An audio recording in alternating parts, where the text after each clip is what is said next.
शं वरुणः शन्नो भवत्वर्यमा शन्न इन्द्रो बृहस्पतिः शन्नो विष्णुरुक्रमः ॐ शान्ति शान्ति शान्तिः।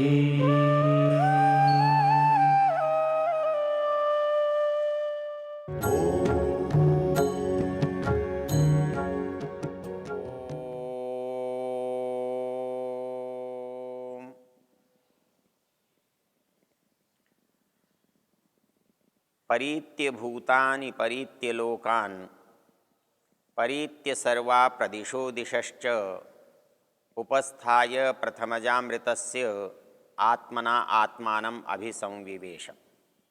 ये मंत्र यजुर्वेद के 32वें अध्याय का है। इसका स्वयंभू ब्रह्म ऋषि है और इसका परमात्मा देवता है, और इसमें परमेश्वर के गुण कर्म स्वभाव की चर्चा है। वह परमेश्वर समस्त आत्माओं में व्याप्त है, वो परमेश्वर समस्त लोकों में व्याप्त है, वह परमेश्वर समस्त भूतों में व्याप्त है, वह परमेश्वर समस्त दिशाओं में व्याप्त है, वह परमेश्वर सर्वप्रथम वेद का ज्ञान देने वाला है, और वह इस संसार में प्रत्येक जगह पर आत्मा की तरह से और आत्मा का भी आत्मा बन करके उपस्थित है। इस प्रसंग को समझने के लिए इसमें जो एक दार्शनिक गुत्थी है, आत्मना आत्मानम अभिसंविवेश, इसको हमारे अद्वैत वेदांती भाई अद्वैत ब्रह्म की सिद्धि में लगाते हैं, और वो ये मानकर चलते हैं कि जो कुछ दिखाई दे रहा है या जो इसके अंदर है, दोनों ही आत्मा हैं। जो चीज़ दृष्टिगत हो रही है वो भी आत्मा है, और जो इसके अंदर है वो भी आत्मा है, और इसलिए वो दोनों एक हैं।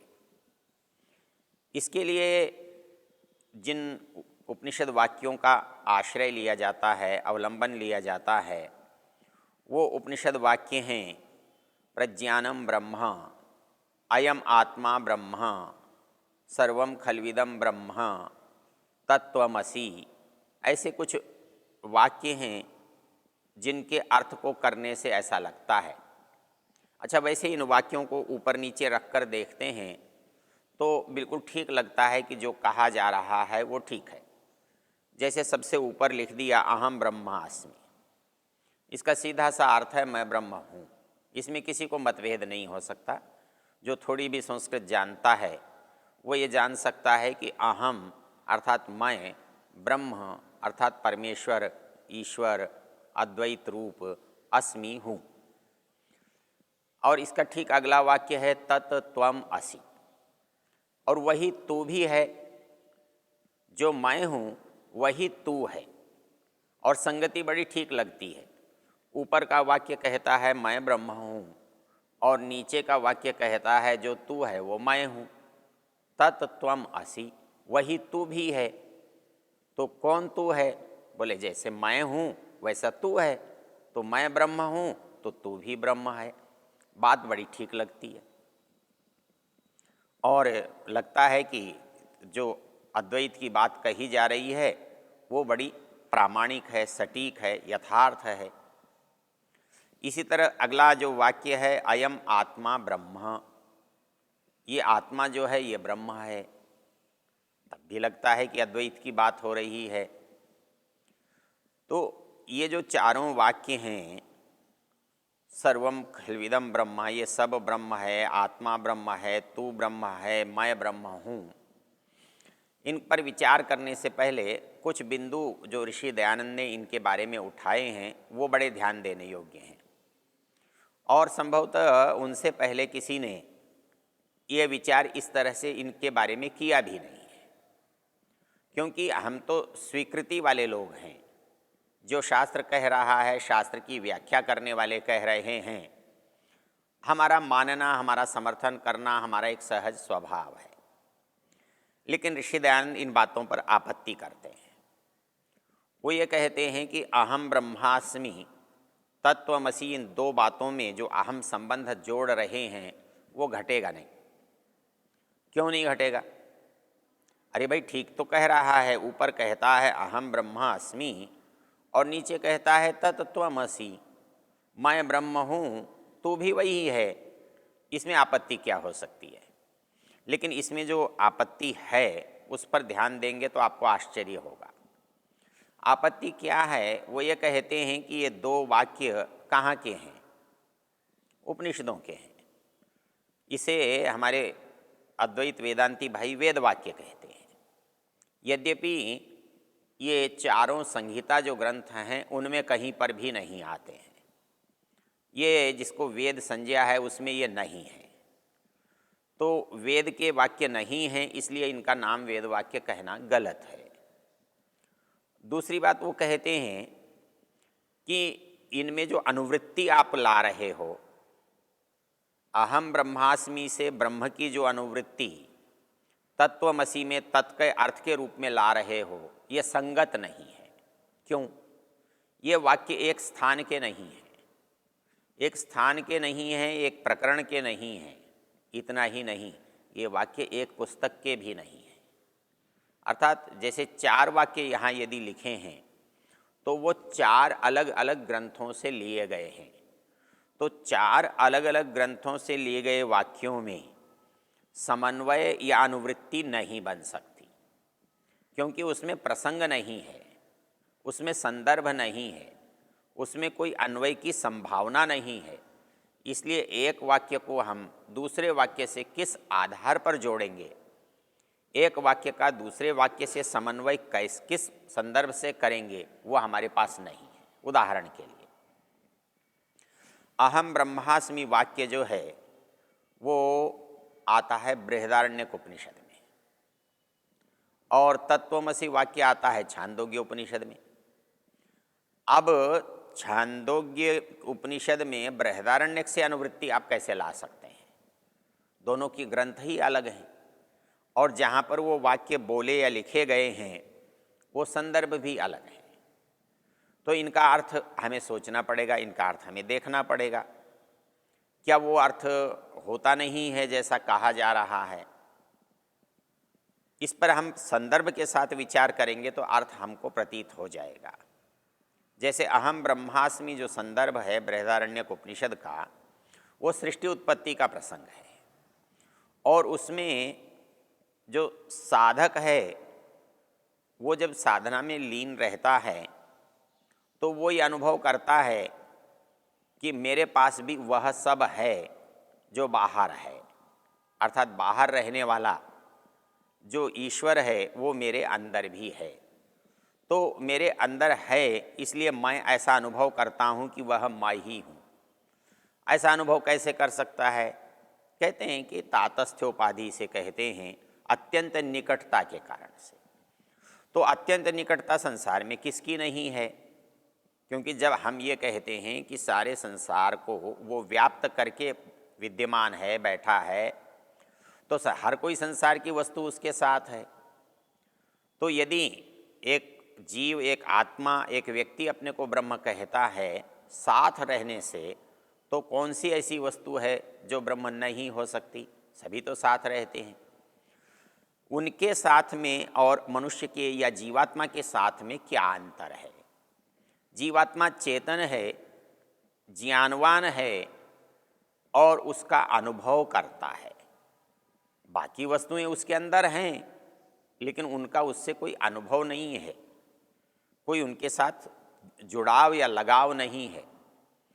तो मनुष्य अनुभव कर सकता है कि मैं हूँ, वह मेरे अंदर है, मैं उस जैसा हूँ। तो मैं उस जैसा हूँ, साक्षात वह मैं ही हूँ, ये अत्यंत निकटता की बात होती है। जैसे यज्ञदत्त और देवदत्त दोनों एक ही हैं, तो यद्यपि यज्ञदत्त अलग है और देवदत्त अलग है, लेकिन वहाँ एकत्व का बोध कैसे होता है? वहाँ एकत्व का बोध दोनों के अविरोध होने से होता है। अर्थात दोनों में कोई विरोध नहीं है, इसलिए एक है। तो इसी तरह से आत्मा और परमात्मा के अंदर जो एकत्व का भाव है वो कुछ समानता से एक हो जाता है, ऐसा नहीं है। अर्थात कोई पैरों से चलता है और मनुष्य भी पैरों से चलता है, तो दोनों को पैरों से चलने वाला होने से हम एक नहीं कह सकते। गाय चार पैर से चलती है और भैंस भी चार पैर से चलती है, तो गाय भैंस नहीं हो जाती और भैंस गाय नहीं हो जाती। हाथी चार पैर से चलता है, बैल भी चार पैर से चलता है, तो न बैल हाथी हो सकता है न हाथी बैल हो सकता है। कुछ समानताओं के कारण हम एकत्व का अनुभव करते हैं, तो विशेषताओं के कारण से हम अपनी भिन्नता का अनुभव करते हैं। जैसे हमारे वेदांती लोगों का कहना ये रहता है कि जैसे एक मनुष्य है, उसको किसी समय में आप मिलो। वहाँ वेदांत की भाषा में कहा जाता है कि काशी में देवदत्त को देखा। उस समय गर्मियों के दिन थे, लेकिन दोबारा यात्रा करते हुए मथुरा में देवदत्त को देखा, तब बरसात के दिन थे। तो दोनों में एकत्व का बोध कैसे हुआ कि हमने काशी को हटा दिया, गर्मी को हटा दिया, हमने मथुरा को हटा दिया, हमने वर्षा को हटा दिया, तो बचा कौन? देवदत्त। तो जैसे देवदत्त एक है और उसके आसपास की चीज़ों को हटाने से देवदत्त का ज्ञान होता है, वैसे ही हमारे वेदांत के लोगों का कहना ये है कि जीवात्मा में और परमात्मा में विशेषण हटा दो, जीव हटा दो और परम हटा दो, और बच गया आत्मा। तो जैसे वो भी आत्मा और ये भी आत्मा दोनों एक हैं। ये संदर्भ क्यों नहीं घटेगा कि आत्मत्व तो एक है, दोनों में चेतनत्व एक है, दोनों का अस्तित्व विद्यमान सदा से है, किंतु विशेषता भी तो है, भिन्नता भी तो है। तो भिन्नता से व्यक्ति, जो वस्तु है, व्यक्ति है, पदार्थ है, वो अलग होता है और समानता से एक होता है। तो किंचित समानता से वो वस्तु एक नहीं होती, क्योंकि वैसी ही असमानताएं, विभेद, विशेषताएं उस वस्तु में विद्यमान हैं जो दूसरी वस्तु से उसको अलग करती हैं। तो वैसे जैसे आत्मा होने से परमात्मा चेतन है, लेकिन वो एक है, वो परम है, वो संपूर्ण है, वो सर्वव्यापक है, वो एक है। किंतु जीवात्मा तो ऐसा नहीं है। जीवात्मा तो अणु है, वो परमेश्वर की तरह विभु नहीं है। जीवात्मा अनेक हैं, एक नहीं है। वो अणु होने से, एक देशी होने से अल्पज्य भी है, अल्प शक्ति वाला भी है, एक देशी भी है। तो ऐसी स्थिति में जो भिन्नताएं हैं वो उसको अलग कर देती हैं। तो आत्मा होने से, चेतन होने से दोनों एक नहीं हैं, उनमें समानता है, लेकिन भिन्नताओं के होने से, विशेषताओं के होने से, गुणों के अलग अलग होने से वो भिन्न भी हैं, अलग हैं, पृथक पृथक हैं। तो इसलिए इन दोनों को जहाँ जहाँ भी एक कहा गया है, वास्तव में उसके अंदर समानता के कारण एकत्व का बोध किया गया है, और वो वास्तविकता एकत्व के रूप में नहीं है। हमारा जो सोच है, हमारी जो मान्यता है, हमारा जो चिंतन है, वो जब हम एकत्व की भावना से करते हैं तो तब हम विशेषताओं को, भिन्नताओं को दृष्टि से ओझल रखते हैं। इसलिए हमारे मन में एकत्व का भाव आता है। जब हमें वो जो विशेषताएं हैं उनका यदि हमें पता रहता है, हमारे मस्तिष्क में अनुभव रहता है, तब हमको ये भ्रम नहीं हो सकता कि दोनों एक हैं। तो इसलिए यहाँ जो वाक्य है अहम ब्रह्म अस्मि, मैं ब्रह्म हूँ, ये भाषा की दृष्टि से अनुचित नहीं है, किंतु यथार्थ में मैं ब्रह्म हूँ ऐसा इसका अर्थ नहीं है। मैं ब्रह्म में हूँ, मैं ब्रह्मवत हूँ, मैं ब्रह्म से ओतप्रोत हूँ, मैं ब्रह्ममय हूँ, ऐसा अनुभव मुझे एकत्व का बोध कराता है। और दूसरी एक विशेषता है, जब आदमी एकाग्र होता है, जब आदमी ध्यानस्थ होता है, तो उस समय जो स्थिति मन की होती है, आत्मा की होती है, तो मन एक समय में एक ही काम करता है, मन एक समय में एक ही विचार करता है। तो जब वो परमेश्वर पर विचार करता हुआ होता है तो उसके अंदर कोई दूसरा विचार शेष नहीं रहता। जब वो अपने आप को भूल सा जाता है, जब अपना बोध उसे नहीं रहता है, तब उसकी जो मनस्थिति होती है, जो सोच होता है, जो विचार होता है, वो जो विचार है उसी को देखने का होता है, उसी को मानने का होता है।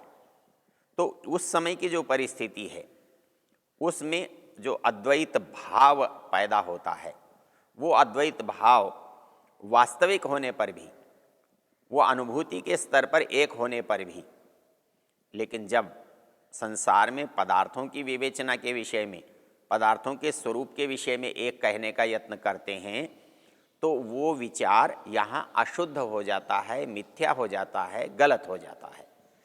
इसलिए ये वाक्य अपने आप में सही हैं प्रसंग से देखे जाएं तो।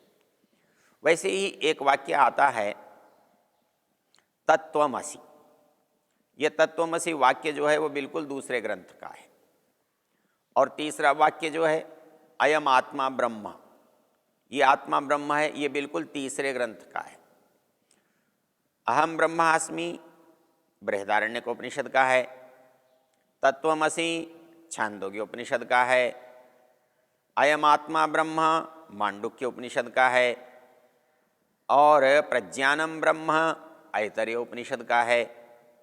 और इन वाक्यों को हम एक पंक्ति में रखकर उनकी अनुवृत्ति लाएं, उनमें सामंजस्य करें, उनमें समन्वय करें, तो ये शास्त्रीय दृष्टि से उचित नहीं कहा जा सकता, क्योंकि संगति वहीं लगती है जहाँ कहीं निकटता हो, जहाँ कहीं प्रसंग मिलता हो। लेकिन इन वाक्यों में कोई निकटता नहीं है, क्योंकि प्रत्येक वाक्य भिन्न भिन्न पुस्तक से लिया गया है, प्रत्येक वाक्य भिन्न भिन्न संदर्भों से लिया गया है।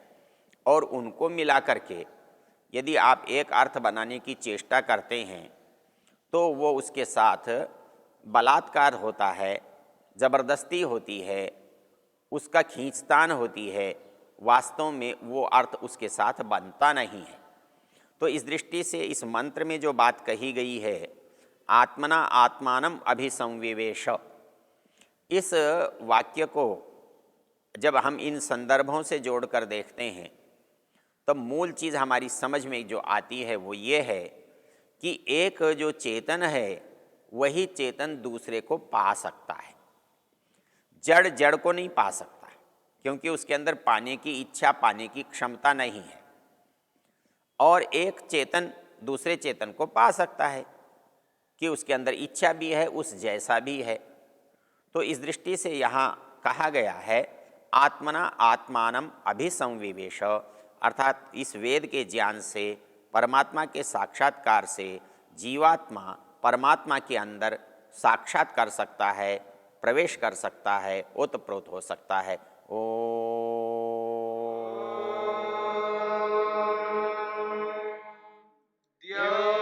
शान्तिरन्तरिक्षं शान्तिर्पृथिवी शान्तिरापः शान्तिरोषधयः